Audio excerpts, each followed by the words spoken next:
been chillin', watching the ocean with you. Baby, up with a slow motion crew. And we up in our clouds when people change, but not us. History of volleyball. Volleyball was invented in 1895 by William J. Morgan, physical director of the Young Men's Christian Association in Holyoke, Massachusetts. It was designed as an indoor sport for businessmen who found the new game of basketball too vigorous. Morgan called the sport mintonette until a professor from Springfield College in Massachusetts noted the varying nature of play and proposed the name of volleyball. The original rules were written by Morgan and printed in the first edition of Official Handbook of the Athletic League of the Young Men's Christian Associations of North America. The game soon proved to have wide appeal for both sexes in schools, playgrounds, the armed forces, and other organizations in the United States, and it was subsequently introduced to other countries. Kicking it, kissed by the sun. Could be soaked to the skin in the morning. Famous volleyball players. First is Coach Kirali. He is known as the spark plug that inspired the 1984 and 1988 USA men's Olympic volleyball teams by playing outstanding volleyball and encouraging his teammates to play their best. Kirali is the only one volleyball player who win 3 gold medals in 1984, 1988, and 1996. Second is Logan Tom. Logan Tom is a phenomenal athlete and one of the most dynamic volleyball players in the world. Logan Tom was a 2-time NCAA National Player of the Year. He also was the MVP of the NCAA Final Four in 2001. Third is Misty Trainer. Misty Trainer is the best all-around skilled women's beach volleyball player ever to play the sport.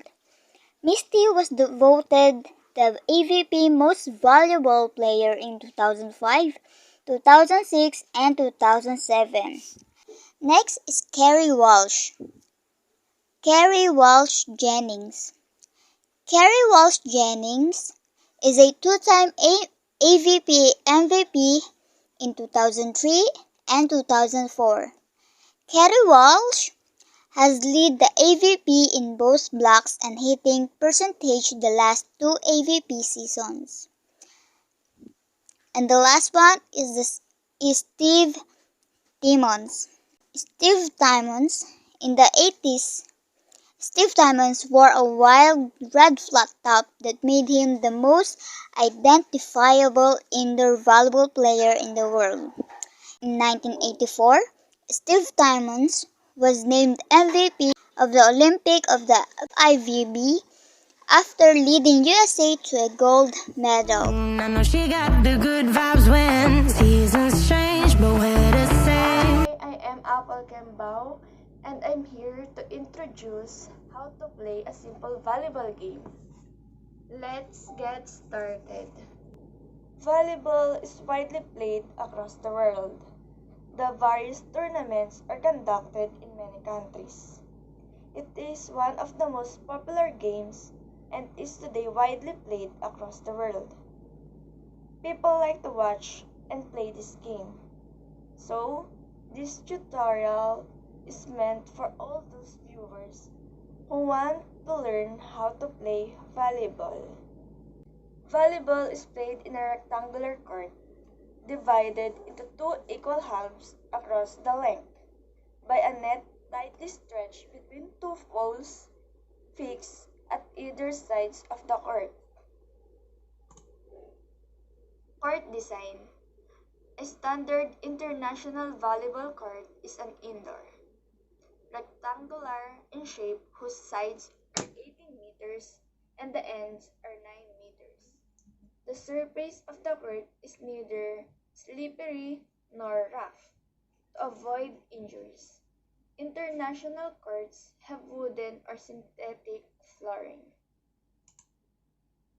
The court is divided into 2 similar squares of 9 by 9 meters by a center line, one for each team. The court is further divided into the following zones. Free zone. The playing surface is surrounded by a free zone up of 3 meters on all sides. The free zone in international court is 5 meters from the longer sides and 8 meters from the shorter sides. Front zone. The front zone in each half extends from the center line to the attack line. It is drawn 3 meters away from the center line on the both sides of the court. Service zone. This zone is used for servicing the ball to the opponent court behind the end lines and has a width of 9 meters. The player has to be in the service zone while jumping or serving. Substitution zone. The substitution zone lies between the scorer's table and attack line. And the last is the libero replacement zone.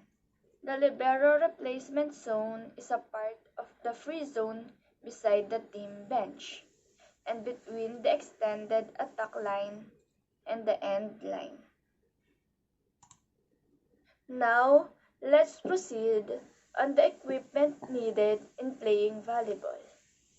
Volleyball is a simple game which doesn't require any equipment other than a ball, a net, and a flat court.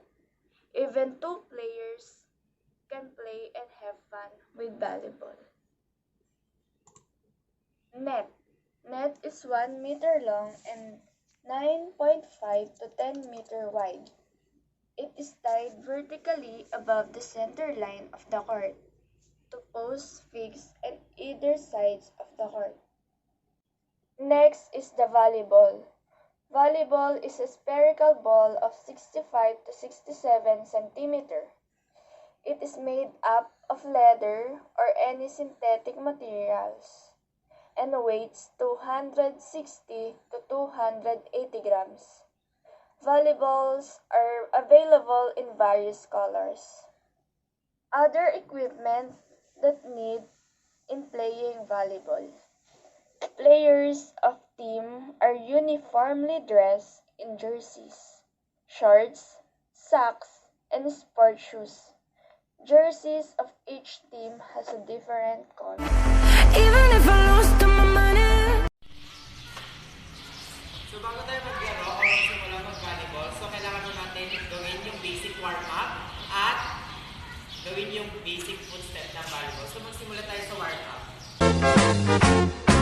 Mag-exercise tayo tuwing umaga, tuwing umaga, tuwing umaga. Mag-exercise tayo tuwing umaga, upang ang katawan natin ay sumigla.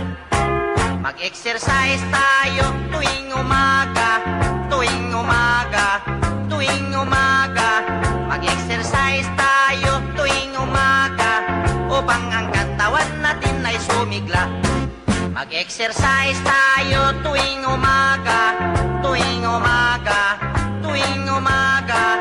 Mag-exercise tayo tuwing umaga, upang ang katawan natin ay sumigla.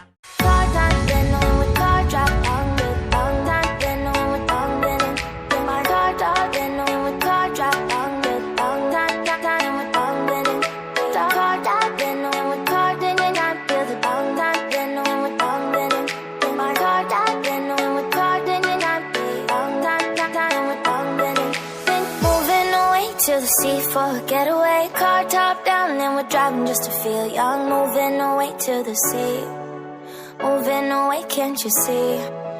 Sand in your feet, feel the breeze in the summertime. Stars in the sky, one dime for a first time. Moving away to the sea, moving away, can't you see?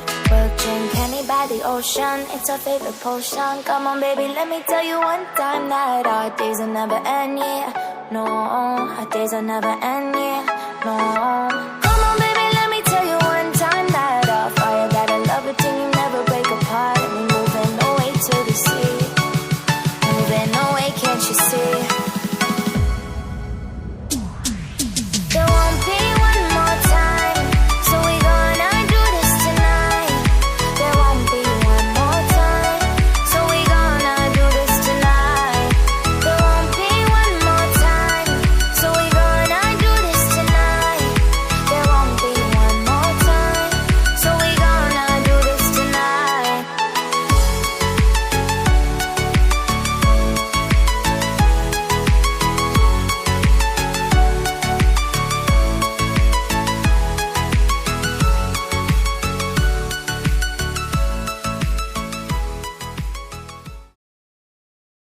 The history of basketball began with its invention in 1891 in Springfield, Massachusetts by Canadian physical education instructor James Naismith, a less injury-prone sport than football. Naismith was a 31 years old graduate student when he created the indoor sport to keep athletes indoors during the winters. The game became established fairly quickly and grew very popular as 20th century progressed, first in America and then in other parts of the world. After basketball became established in American colleges, the professional game followed. The American National Basketball Association, or NBA, established in 1946, grew to a multi-billion-dollar enterprise by the end of the century. Basketball is a team sport. Two teams of 5 players each try to score by shooting a ball through a hoop elevated 10 feet above the ground. The game is played on the rectangle floor called the court. There is a hoop at each end. The court is divided into two main sections by the mid-court line. If the offensive team puts the ball into play behind the mid-court line, it has 10 seconds to get the ball over the mid-court line. Points. When a team makes a basketball, they score 2 points and the ball goes to the other team. If a basketball or field goal is made out of the 3-point arc, then the basketball is worth 3 points. A free throw is worth 1 point.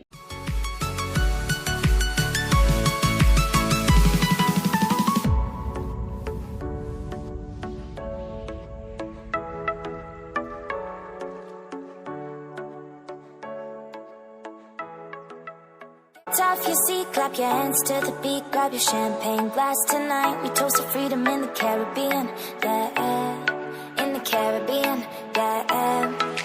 Dan, dan, dan, smoke, smoke, smoke, fire it up, let our lanterns paint the night sky red, paint the night sky red, yeah, yeah. We'll drink honey by the ocean, it's our favorite potion. Come on, baby.